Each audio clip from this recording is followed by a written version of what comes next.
Measurement of length. What is length? It is defined as the distance of separation between 2 points in a space. So length is the distance of separation between 2 points. As you can see here, 2 points, that is point A and point B. So the distance, this is the distance. So the distance between point A and point B is called length. Okay. Here the SI unit of length is meter.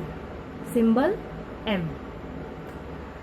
What is 1 meter? So 1 meter is defined as the length of the path traveled by light in vacuum. Vacuum means where there is no air.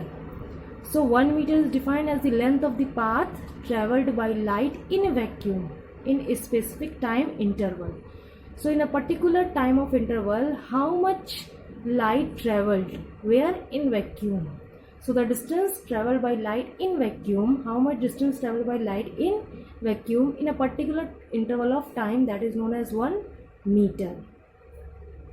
Next we have 1 light year. So what is 1 light year? 1 light year is the distance traveled by light.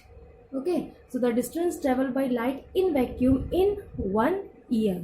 In 1 year, how much distance traveled by light in vacuum? That is known as 1 light year.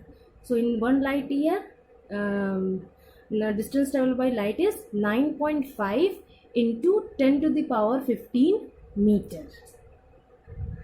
Now, what are the precautions we have to take during measurement or while measuring the length?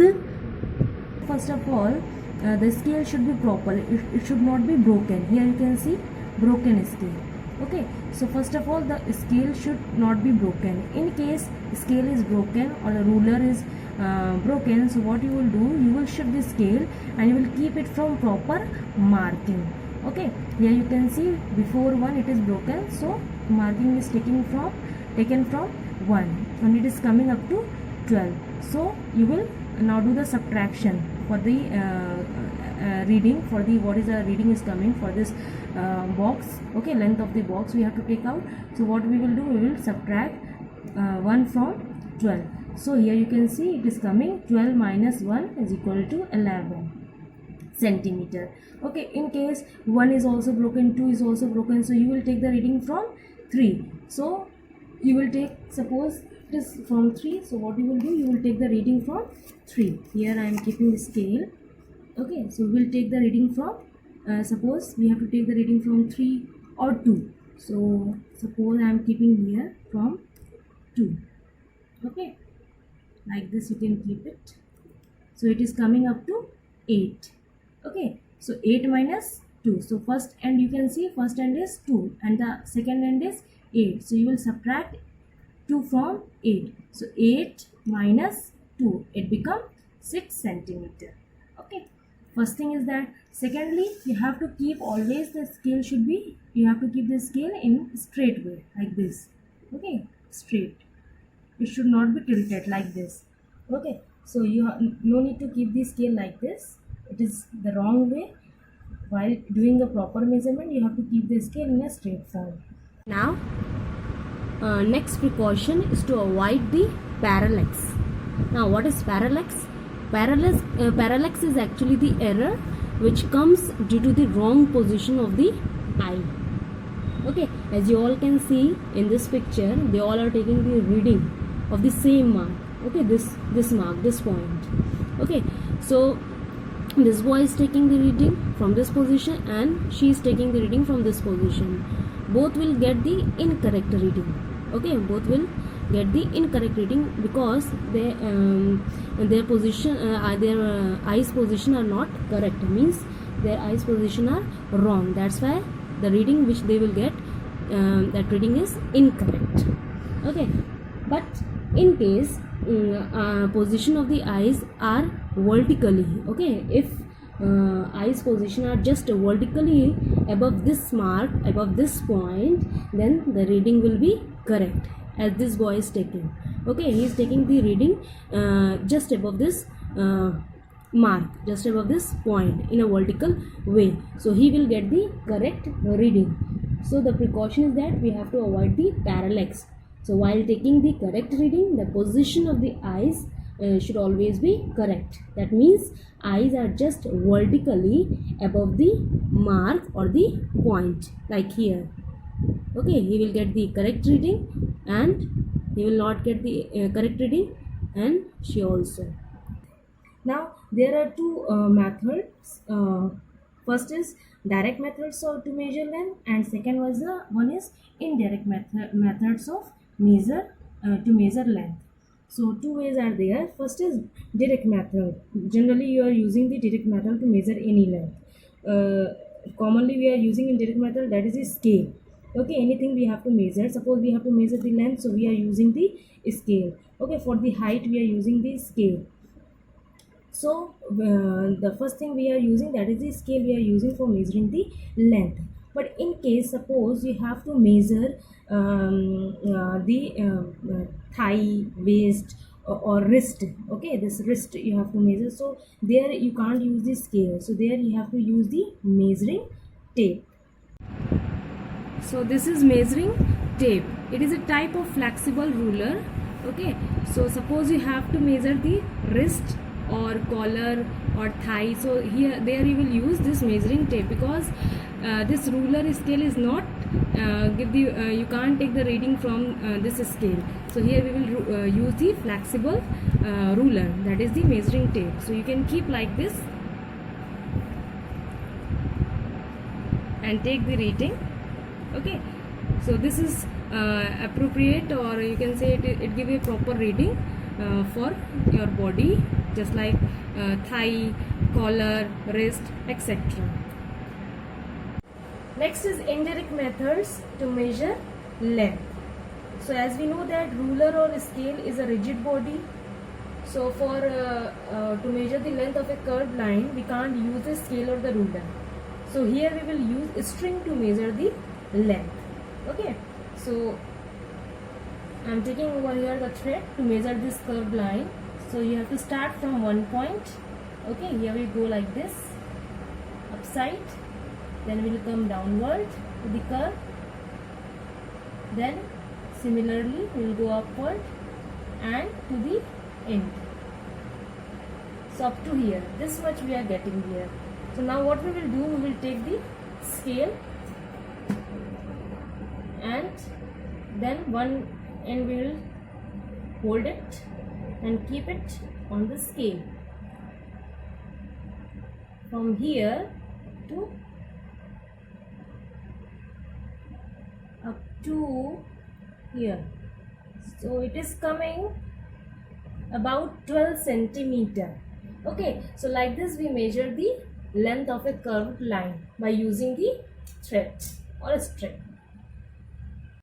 Now, how to measure the diameter of a sphere? So to measure the diameter of a sphere, we can't use a scale or a ruler or a string. So here we will go through we will keep the spherical body between the two flat surface. Here wooden blocks are used. Okay, so we will keep the metallic ball or the spherical body, whatever we have, and we will keep the two flat surface on both the side by using the scale. Okay, here you can see it is about 4.2 and it is 8.2. Okay, now you can subtract 8.2 minus 4.2, so it is coming 4 centimeter. So the diameter of a sphere here coming 4 centimeter. Like this you will do for the other spherical body if you want to do it. Next we have how we will find the thickness of a coin. So coin you all have seen. Okay, so it is difficult to find out the thickness because it is not too much thick. So it is difficult to find out the thickness of a single coin. So for this what we will do, we will take 10 coins. Okay, 10 similar coins. Don't take the different coins, otherwise the reading will not come proper. So we will take the similar coin. Okay, like this it is mentioned. Okay, so you will take similar coins like this and you will keep one by one. Okay, in this way, And now you can keep the scale. Okay, you can keep the scale like this. It is mentioned in your textbook. Okay, so these are the 10 coins, similar 10 coins you will keep, and in a vertical way you will keep the scale. Okay, so here reading is coming 2.5. okay, so how you will take out the thickness of a one coin? So thickness of a one coin we will find out by total 10 coins upon the height of the 10 coins upon 10. So height of the 10 coins here coming 2.5. okay, so how you will find out? You can take here written thickness of a one coin. So we have to find thickness of a one coin. So 10 coin reading is coming 2.5. so what you will do? You will write 2.5 upon 10. So we will divide by 10. So when you will divide, the reading will come, that is 0.25 centimeter. So one coin thickness is 0.25 centimeter. This is the thickness of single coin. Okay, now to measure the diameter of wire, how you will measure diameter of wire? So for this, either you can take pen or pencil. Here pencil is taken. Okay, you have to take the pencil, and then you can take the wire, because we have to find out the diameter of a wire. So you can wind the wire around the pencil in this manner, in a proper manner. There should be no gap between the wire during winding. Okay, after that what you will do? You will keep the scale and take the reading. Here you can see reading. Okay, here 2.6, here 5.1. so you will keep the pencil, okay, with the winded wire, and then you can take the reading from here. Then you will apply the formula, that is diameter of wire is equal to total thickness of 25 turns. Here total turns are, that is 25. So you will write total thickness of 25 turns. So what is the reading is coming for total 25 turns? You will write here. Okay, then upon 25. Okay, turns 25, so you will divide by 25. Suppose total number of turns are coming, that is 10. So you will write total thickness of 10 turns. What is coming? That that you will write, and then you will divide it by 10. Okay, suppose 20 turns are coming, so 20 turns reading you will write, total thickness of 20 turns you will write, and then divide it by 20. So it depends upon the number of the turns. Okay, then you will divide with the same number. Okay, 25 turns, so divide by 25. 10 turns, so you will divide it by 10 turns. So like this you will get the reading of the diameter of wire. Okay, now to measure inner and outer diameter of a glass. So first of all you will take out the outer diameter. So how you will find out the outer diameter? So for this you can take glass, okay, and then you can use thread or string, whatever available with you. So you can use this string, and in this form, okay, first of all you will take out the circumference of glass, okay, means outer. Like this you can wind the string out of the on the outer surface of the glass, and then tie it. Afterward from here you can cut the thread. Okay, then as you cut the thread you will get the length of this string. Okay, then you can calculate with the help of a scale the length of a string, and then you can put on this formula. You can use this formula, that outer diameter is equal to length of circumference, means length of the string. After cutting, what the length is coming, you can put the value here upon pi. Pi value is given, that is 3.14. so from here you will get the outer diameter of a glass. Okay, next you have to find out the inner diameter. So for inner diameter you will put the value of outer diameter here, then in bracket minus, then in bracket 2 into thickness of glass. How you will find out the thickness of glass? Thickness of the glass you will find out from open divider. Okay, open divider in a geometry box you have seen that open divider is there, scale is there, compass is there, protector. One is open divider. You can see in your textbook also open divider. So this is the open divider. So from this you can measure the thickness of glass. Okay, one leg you can keep outside and one leg you will keep inside of the glass. So from here you will get the thickness of the glass. Now you can put the formula, that inner diameter, outer diameter you will get from this formula. Okay, next minus in bracket 2 into thickness of the glass you will get from the open divider.